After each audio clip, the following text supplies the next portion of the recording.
Good morning, and thank you for joining us today for our virtual soups and sandwiches with Turner Construction.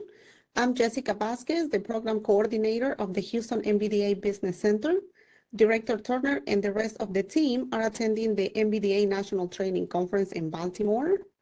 I'm just going to go over some housekeeping items. This session will be recorded and will be available in the Houston MBDA YouTube channel. Please type your questions in the chat. And please remember the PowerPoint presentation will be emailed to all attendees after 24 hours of the session end. Today we have an amazing workshop presenter in the person of Chris Compton, who serves as the procurement manager at Turner Construction. So without further ado, please take it away, Chris. Alrighty. Thank you, Jessica, for having us, and thank you all for joining. My name is Chris Compton. Like I said, been with Turner 10 years, been in the procurement seat for probably about three years and some change. I also have my procurement agent, Chandra Miller here. Chandra, if you want to introduce yourself.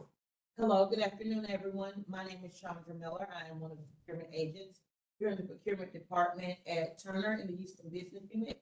I've been with the company approximately 5.5 years. All right. And then I've got David Bognich here as well. I'm David Bognich, Senior Project Manager, working in the field. I've been at Turner for 8 years and in the industry for 30 years. All right. Then I've also got Derek Dumas II here with us as well. Hi, good morning, everyone. Derek Dumas II. I've been with Turner for about 5 months now. Came on as a full-time after graduating college back in May. So that's a little bit about our team.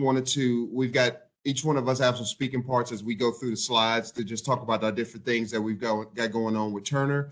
And so just want to start off with introductions so that way you all know who's talking and what place we hold within the company. So if we can, next slide, please. So just a little bit about Turner, founded in 1902. Our sales for 2022 was about 18 billion. We're not only in the United States, but we're also overseas as well. We have about 10,000 plus employees, about 1,500 active projects, and 60% of our business is repeat clients, roughly about there. And we're the leading construction GC in the United States.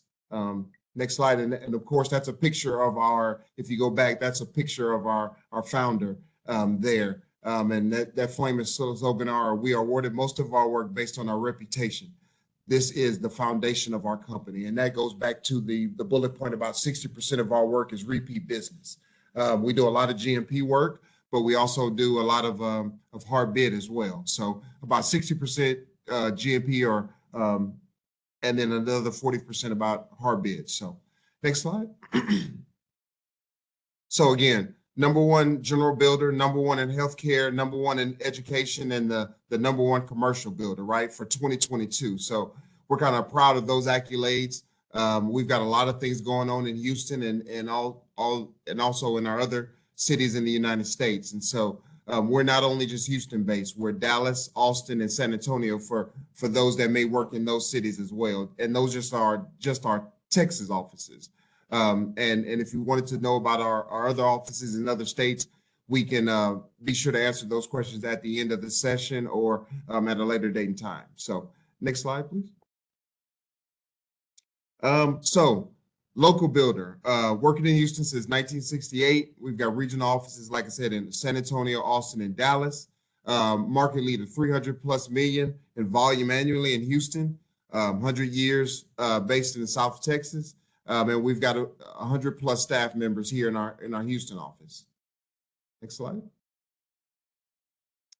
So pursuing work, we typically pursue work in higher ed, commercial offices, aviation, healthcare, industrial, sports, and multifamily residential, just on the latter side of it. But particularly our bread and butter are the first 1, 2, 3, roughly 6 bullet points. And we don't do much in multifamily unless it's something that our GM wants to pursue.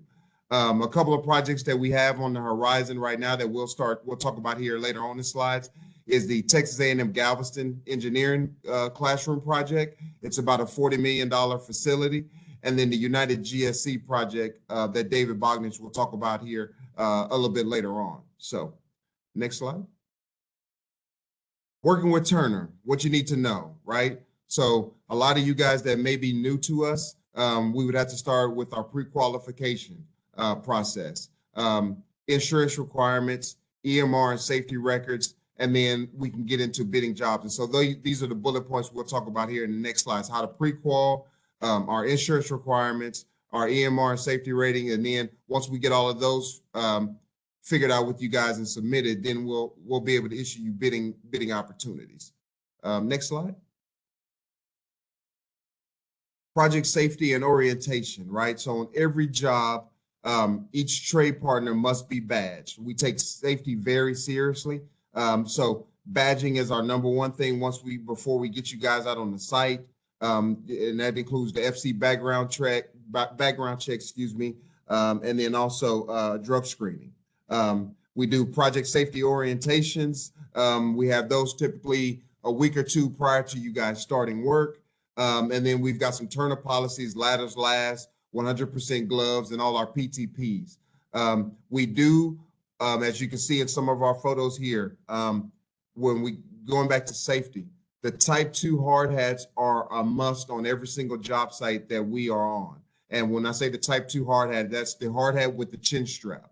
And it must have the type 2 cast on the hard hat. Those hard hats range in dollar value. We're not asking you to go out and buy the most expensive one, but we're also not asking you to go out and buy the most cheap one, as long as you guys have the type 2 cask and it has the chin strap.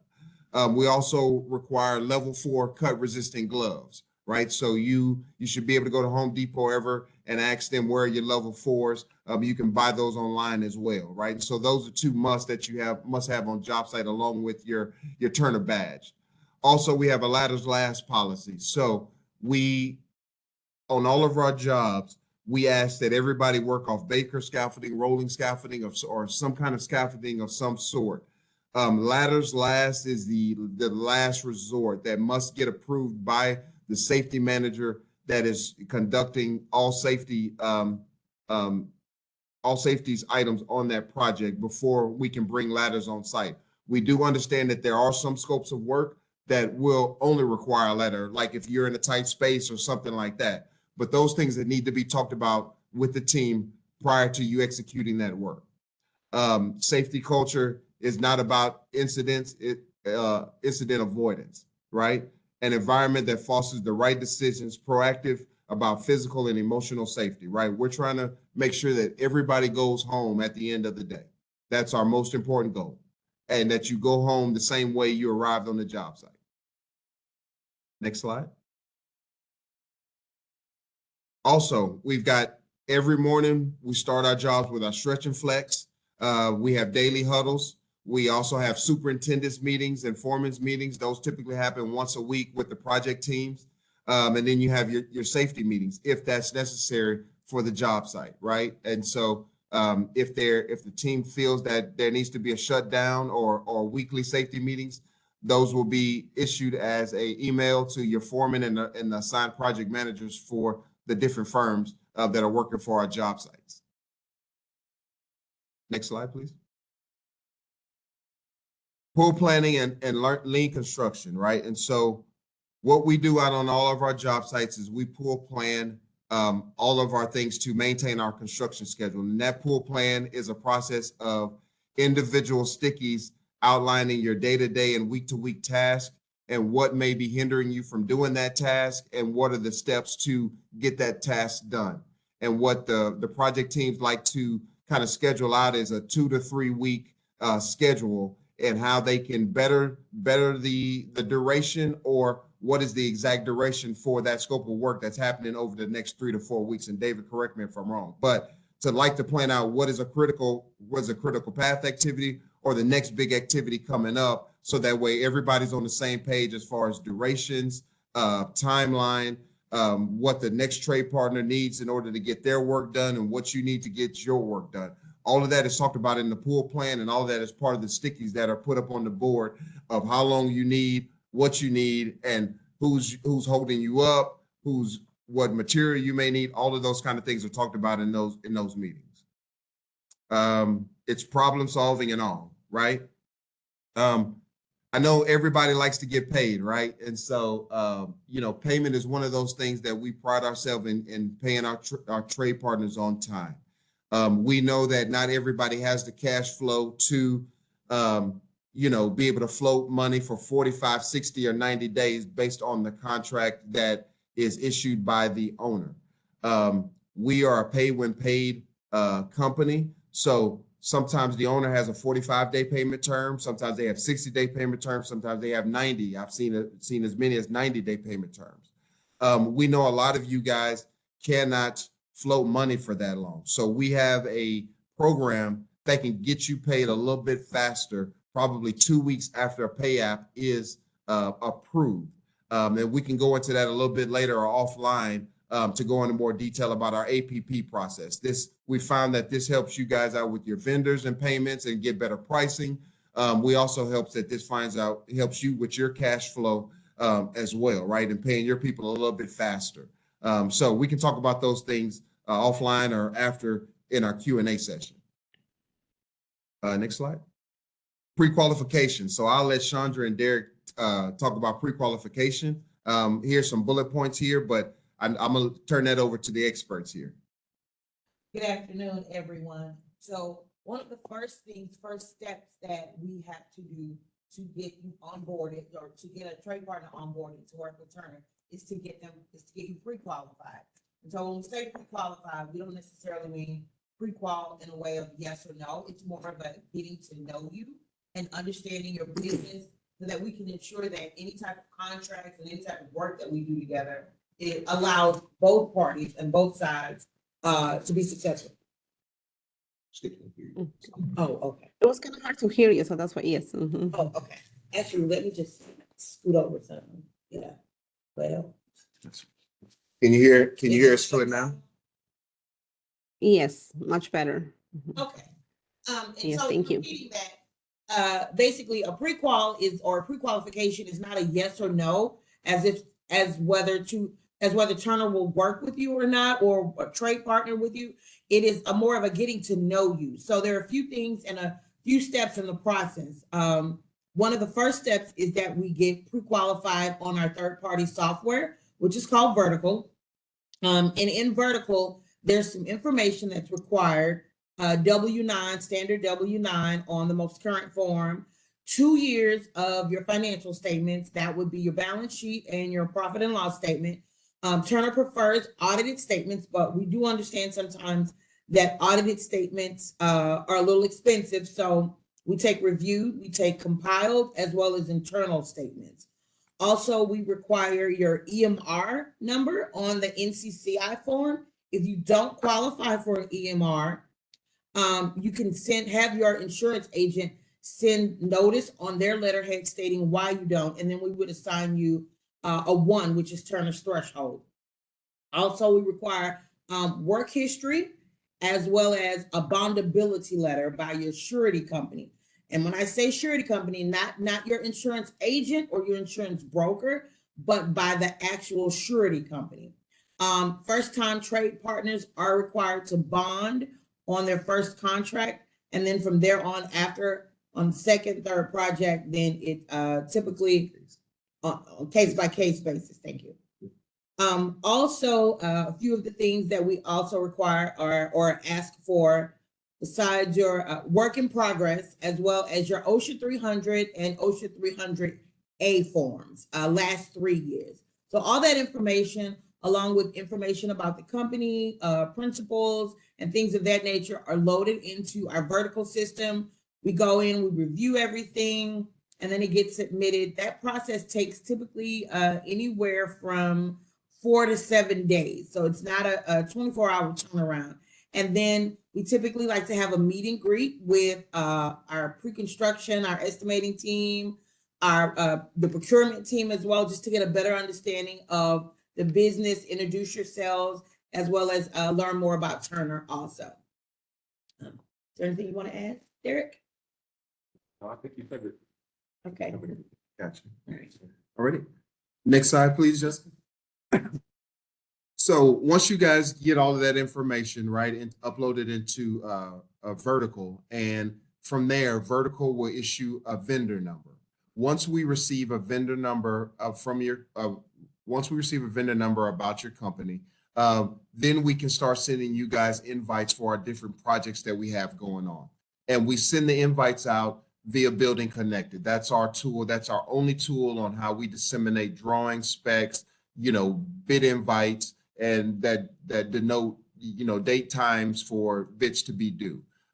Hopefully everybody's familiar with Building Connected or some form of that, but we only use Building Connected at Turner. And so again, after a vendor number is issued in vertical, then we will get with our pre-con team to add you guys to our bidders list, and you'll be issued bid invites through Building Connected.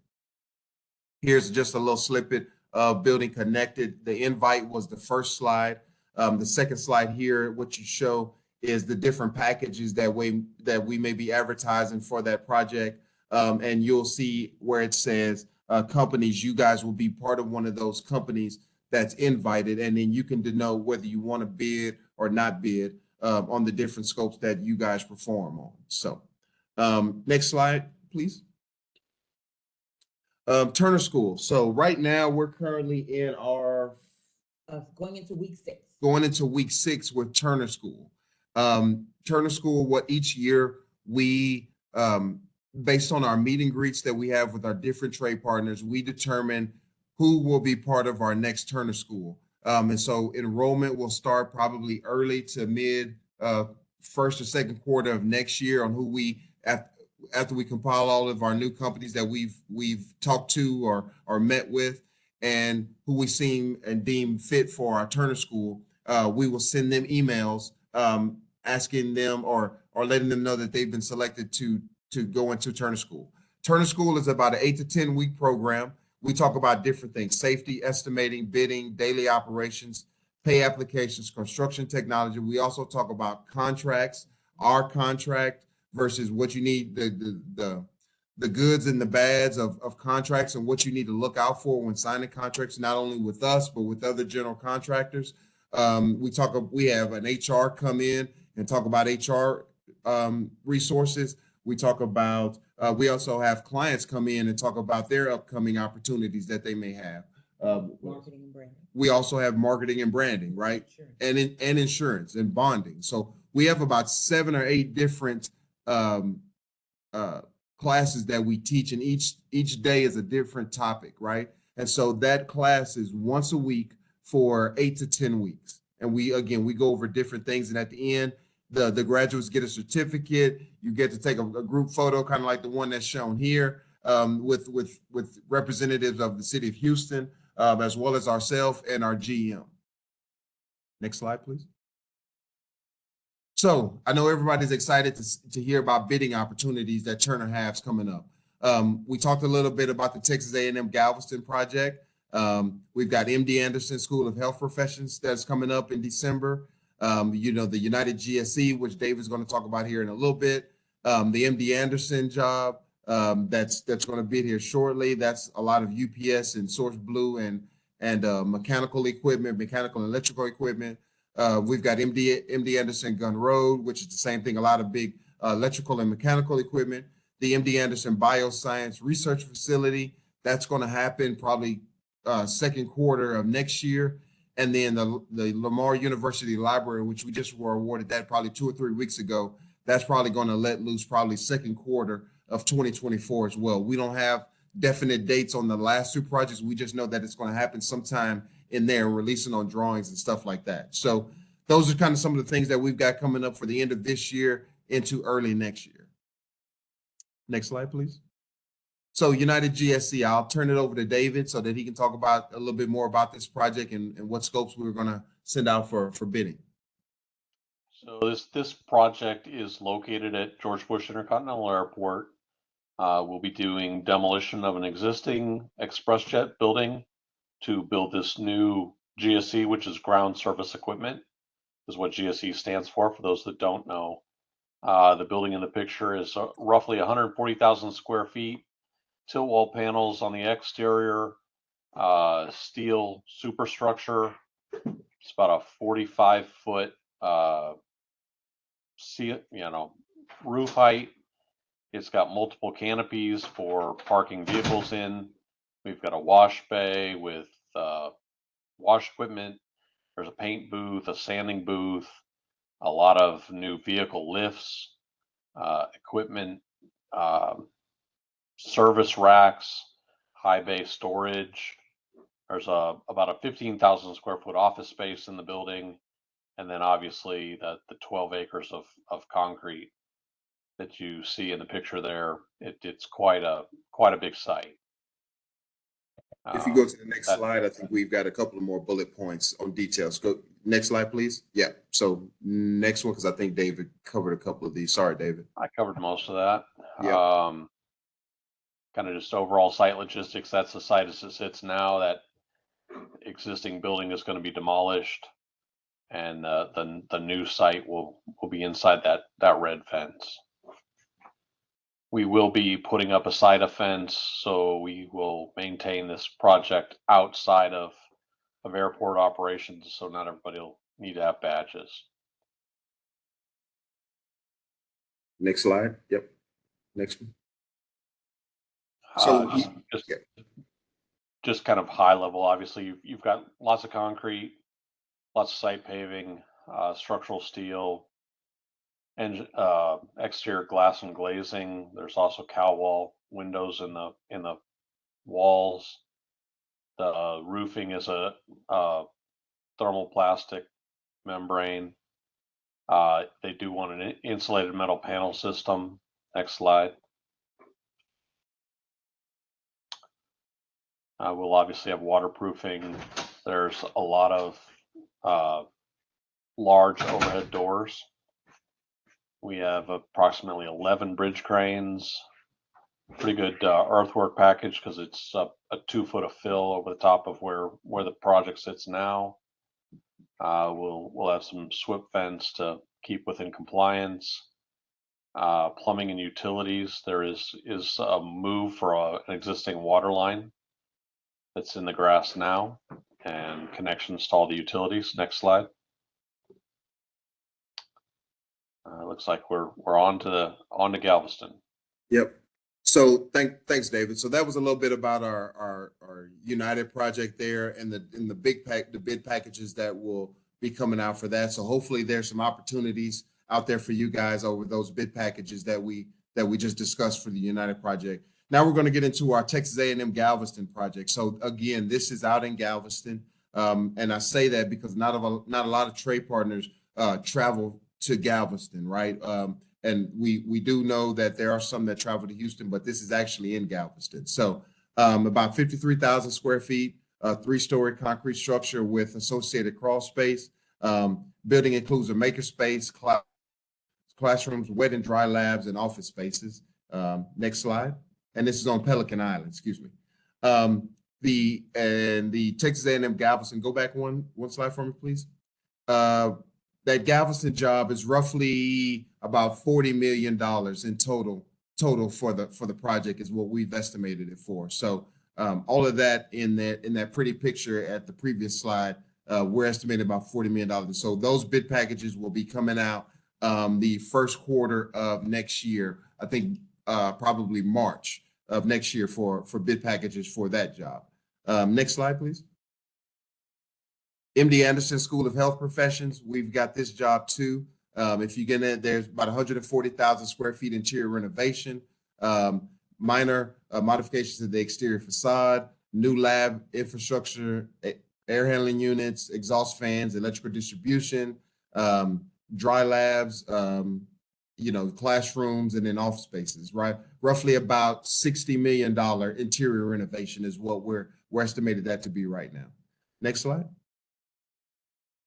The MD Anderson South Campus Bio Research Facility is another project that is our project, approximately 286,000 square feet.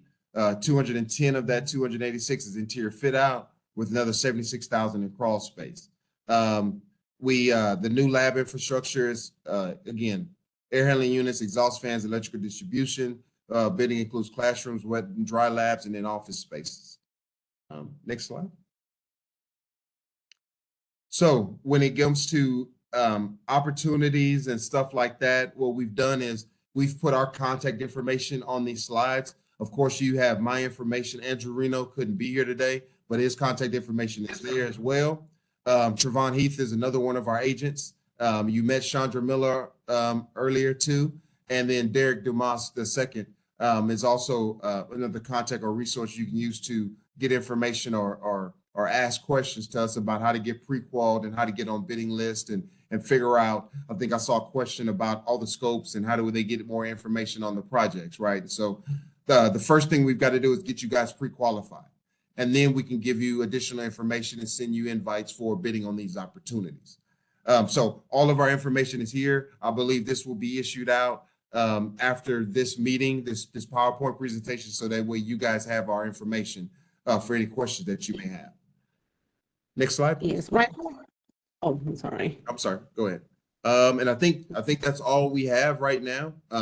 So I don't know, Jessica, I know it was a lot of information. We ran through a lot. And so I know there may be a lot of questions here. That's all we have to present. So Jessica, I didn't know if you wanted to open up the floor for questions or if you had something else you wanted to discuss. No, we can just open it up for Q&A. We have a question from Crystal. Says, does bonding and OSHA requirements apply to transportation hauling companies as well? When you say transportation, are you what type of transportation are you speaking of? Is this shipping equipment and whatnot back and forth to the job sites? Or what type of transportation? Okay, so I see your logistics, right? So when it comes to logistics, we sub out all of our work. So when it comes to logistics, our trade partners would be responsible for transporting any equipment back and forth to the job site. And so we don't necessarily get into the logistics of bringing equipment on site. That will be all through our trade partners. Another question from Michael says, is office furniture included in the scope of your subcontractor opportunities? That's a very tricky question because sometimes it is, sometimes it isn't, right? Typically our owners handle the furniture portion of it. I'm not saying that they won't shell that over to us to handle. So that we'd have to look into that on a case-by-case basis. I don't know that for a fact for the United or the Galveston, Texas A&M Galveston job. United will be by United. They're procuring the furniture for their offices. Okay, and I think that may be the same case for Texas A&M Galveston, but I'm not sure 100% sure on that. We can find out. Is there any opportunities for small civil engineering firms to do professional services? These projects already have architects and consultants on board, and that's how they're putting the construction documents together. So I don't know if there are any opportunities as of yet on these projects for those type of services.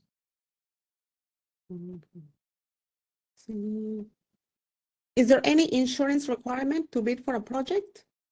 Yeah, so what we can do is Chandra Miller has a blanket COI that or insurance, certificate of insurance sample that she can send out to whoever is needing that information, just so that they can see if their limits, what they have currently, match what our Turner standards are, or what the premium would be to go to those limits. Yeah, okay. Question, how long does it take to get a response after bidding for a project? Oh, that's a very good question. It kind of all depends on how the process goes. Our policy is that we cannot give out bid tabs until after the project is awarded, whether it's, to a GC or not. And sometimes the owners may take a while before they have announced that a GC has been awarded, right? And so what we don't want to do is give out bid tabs too early and it hasn't been awarded to us, or also just because we want to make sure that we are leveling everybody correctly and making sure that we are apples to apples. So we will do those after the owner has, again, announced a winner of the project. Typically on projects that are our projects, we will, once a scope is awarded, and if you weren't in the running for that cost, we will issue out a bid tab after a contract has been executed for that scope of work. So take for example, waterproofing, right? You know, we may have 6 or 7 bidders. What we're going to do is take the best qualified trade partner for that package and see how their price lines up with his competition. And we may do scope reviews with maybe 2 or 3 of those, just depending on the price, right? See who has the best value. From there, we will issue out a contract to the person we feel is the right candidate for that scope. Once they execute that contract, then we can send out bid tabs to the other 4 trade partners, letting them know that, hey, you weren't awarded this project. If you would like a bid tab or further information, we can follow up with them at that point in time. Excuse me. Okay. The airport project will be bidding the demolition of the existing facility. Yes, we will have both abatement and demolition. Okay. All these projects are going to be on the Turner Construction website, and as well as the contact information for the pre-qualifications and bids. So what we'll do is the information will be on this PowerPoint. I don't necessarily know if it will be on our website, but we urge everybody, we'll send out the pre-qual link so that way everybody can get pre-qualified, because again, we can't invite you to these projects until we get your information in our pre-qualification system.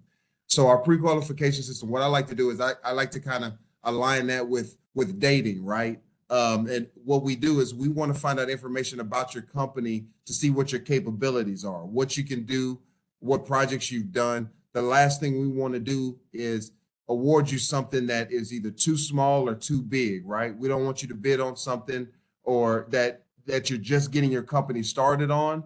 Not everybody can handle a $10 million concrete package, right? But you may be able to. And those are the things we want to find out about your company prior to us sending you bid invites for things. And that's what the pre-qualification process help us determine, right? And that's why we urge you to upload your project history list so we can see what type of projects you've done, what the contract values are of those projects that you've done, just so that way we can know a little bit more about your company. You would hate to sign up somebody, if you were a company, you would hate to sign me up or hire me and not know anything about me, right? And so this is kind of your resume for us to review, and then vice versa. Mm-hmm. When is the next Turner class going to be held? How can we register? So what we're, again, going through the pre-qual process, we'll look at all of that stuff and figure out who's potential candidates for our next Turner class. Again, typically our Turner school, it starts around this time every year, right? And so we'll be taking the first and second quarter and possibly even the third quarter of next year to determine those candidates. So that way we can start enrolling them in August, September, and sending out notifications in August and September of next year for our next class, for our next 8 to 10 week class. So Fuel the for best- equipment use. Oh, I'm sorry. I just wanted to add, the best way to stay on top of the information for Turner School is to follow us on our social media platforms via LinkedIn through one of either Chris, myself, Derek, or Andrew, or Trevon, or through the Instagram page as well. We're currently right now, like Chris had mentioned before, in week 6. So we've got a couple of more weeks for before the graduation, and then it rolls around again into next year. But definitely follow us either on LinkedIn or Instagram, because we always post right at the beginning of when the registration opens for you to apply for Turner School, and then go through the registration and interview process. So. Okay. It says fuel for equipment use on site is the responsibility of the subcontractor. Yeah, so yes. So all equipment and whatnot, we sub that out through our trade partners. There are instances where we may, have a dozer on site that's rented through our SPO division for some work that they may be handling or wanting to handle. But a lot of the equipment that you see on site is procured by our trade partners to perform their work. Okay. Mm-hmm. Turner Construction works directly with freight logistics companies. Say that one more time.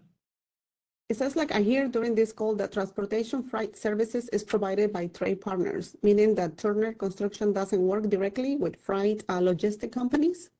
No, typically, no, right? It's all through our trade partners, right? And they're responsible for getting their material to and from the job site or equipment to and from the job site. Okay. Mhm. Are there any opportunities for geotechnical, sorry, as well as for this project? Can you repeat the question? Oh, Are there geotechnical technical? reviews? Yeah, so typically that's with our consultants, right? And that geotech report is done by the consultants prior to the contract documents being issued to us for bidding purposes. Let me see. Do you work with companies that use a factoring service for capital financing? No, we actually have our own accounting department here within the company, as well as HR. So a lot of our financial bill, paying trade partners, sending clients our bills for being paid. All that is handled through our financial and accounting service here that we have in house.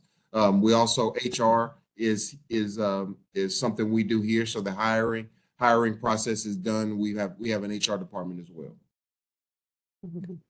Will there be a vapor barrier design and install required at the airport or any other upcoming projects? It's a question from Rick. There will be a vapor barrier, yes. Okay. And typically we would put that under our waterproofing scope of work. Correct me if I'm wrong, David. Actually, Chris, that usually goes with the concrete. Oh, it's concrete. Okay. It's going to be underneath the slab on grade. Underneath the slab. Got you. Okay. Okay. So I don't see any more. Oh, I see one more time. Let me see. As a fuel and lubricant distributor working, oh, I'm sorry, is it like with a subcontractor, do we need to get a pre-qualify as well? No, because typically with fuel, that's something that would be kind of a logistics thing with our trade partners. So, they would handle whatever companies they use for logistics for getting equipment and material to and from the job site. So, that's how we handle that. Okay, got it. I don't see any more questions. So, do you? I No, saw, I think that's it. I saw one comment from Liz Sturgill with Maximus. Liz, I checked on, and this is just answering her comment or responding back to her comment. I checked on your prequal, and it's with our Austin office. If that is not, if you're looking to work in Austin, we'll leave it that way. Shoot me an email, and I'll take a look if you're looking actually to work or partner in Houston as well, because we didn't receive it, and I saw all of the documents and the Turner School certificate, but we show that you were pre-qual through the Austin market, through the Austin business unit. So just shoot me an email and let me know, and I'll give you a call. Okay. Yes, I don't see any more questions. Do you have any final remarks, Chris, David, Chandra? Yeah, so I know there's a lot of looks like I saw a few questions about how to get information and whatnot. I would say please make sure you sign in to this and make sure you have your email addresses, so that way we can reach out or send out the the pre-qual link to everybody so that they can start their pre-qual process. But again, we won't know who all's on the call unless you sign in. Okay. And when you sign in, I don't know if there's a spot to let us know what exactly the scope of work that you perform, whether that's concrete, drywall, paint, let us know what you do. Excuse me. Okay. Well, in that case, okay, I would like to thank Turner Construction for this informative webinar and the attendees for joining us today. Have a great day, everyone. Thank you so much. And remember, you're going to get the PowerPoint presentation after this session. Just let us 24 hours. Thank you so much.